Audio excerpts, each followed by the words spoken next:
अभी हाल ही में कांग्रेस के कुछ वरिष्ठ नेता है वो कांग्रेस छोड़ के बीजेपी की तरफ जा रहे हैं। देखिए, जब चुनाव होता है तो हमेशा कुछ न कुछ लोग इधर से उधर होते हैं। ये कोई नई चीज नहीं, और न कोई इस तरह के लोग चुनाव के परिणामों पर गलत प्रभाव डाल पाते हैं।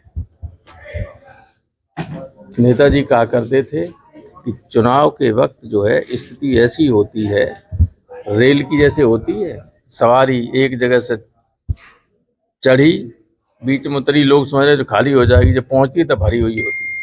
तो लोग आते जाते रहते हैं, इससे कोई फर्क नहीं पड़ता है किसी भी पार्टी में।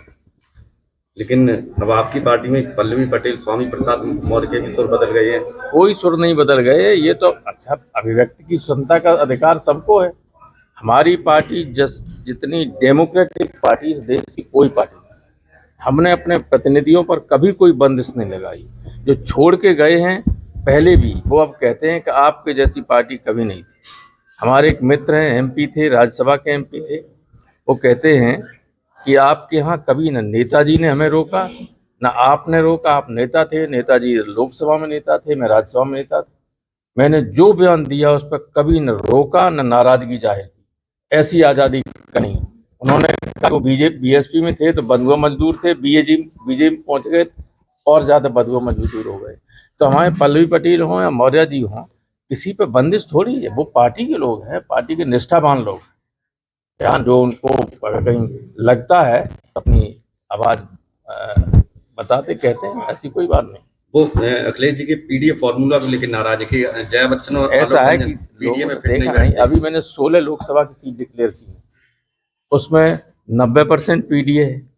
तो अलग अलग करके थोड़ी दिख जाए। लोकसभा जो है राज्यसभा से बहुत महत्वपूर्ण होती है। लोकसभा सरकार को बनाने और बिगाड़ने का काम करती है। लोकसभा राज्यसभा का कोई अधिकार ऐसा नहीं होता है। असली सदन होता है लोकसभा, उसमें 16 सीटों में 13 पीडीए के लोग, और आगे देखिए और पीडीए, सब पीडीए ही होगा, 90% पीडीए होगा।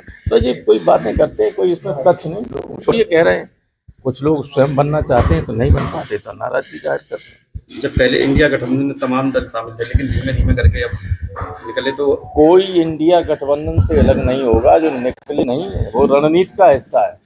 हम जानते हैं कि पंजाब में या बंगाल में अगर ये साथ लगते तो कुछ लोग, कुछ इनके वोट जो हैं वो बीजेपी को चले जाते। अब आसानी से वो ममता जी और यहाँ आप पंजाब में जीत जाएगी, कोई समस्या नहीं। और चुनाव के बाद सभी कहेंगे। किसानों को लेकर क्या कहेंगे? लगातार किसान धरना दे रहे हैं। देखिए, किसान विरोधी सरकार तो है ही बीजेपी, मूल रूप से किसान विरोधी सरकार रही। इससे पहले सैकड़ों किसान मर गए, 1 साल बैठे रहे, वहां मरे और बात नहीं मानी उनकी। संसद में हम लोगों ने उठाई बात, वो नहीं मानी, और अंतोगत्ता प्रधानमंत्री को किसानों से माफी मांगनी पड़ी, विड्रॉ करने पड़े बिल। और वही स्थिति फिर होगी। अब किसानों को मिल नहीं रहा है कुछ भी, तो किसान तो आंदोलन करेंगे। कभी आपने सुना है कि सड़कों पर बम लगाए जाएं? कभी सुना है कि कीलें गाड़ी जाएं? ये स्थिति है। ये कोई डेमोक्रेटिक देश में ऐसा होता है कभी? किसान तो अन्नदाता है, किसान की वजह से लोग जिंदा है। कोई सोना चांदी या लोहे लंगड़ और सीमेंट से थोड़ी पेट भर सकता है। चाहे अरबपति हो चाहे खाकपति हो, सबको किसान के अन्न पर ही निर्भर रहना पड़ता और रहना पड़ेगा। ये जो सरकार नहीं समझती है, उसको आज नहीं तो कल उसका दुष्परिणाम भोगना पड़ता है। राहुल की न्याय यात्रा में क्या अखिलेश जी शामिल होंगे? अखिलेश जी ने कहा है कि हम अमेठी और रायबरेली में शामिल होंगे, लेकिन उससे पहले हम लोगों का सीटों का बंटवारा हो जाना चाहिए, तो और बेहतर तरीके से होता है।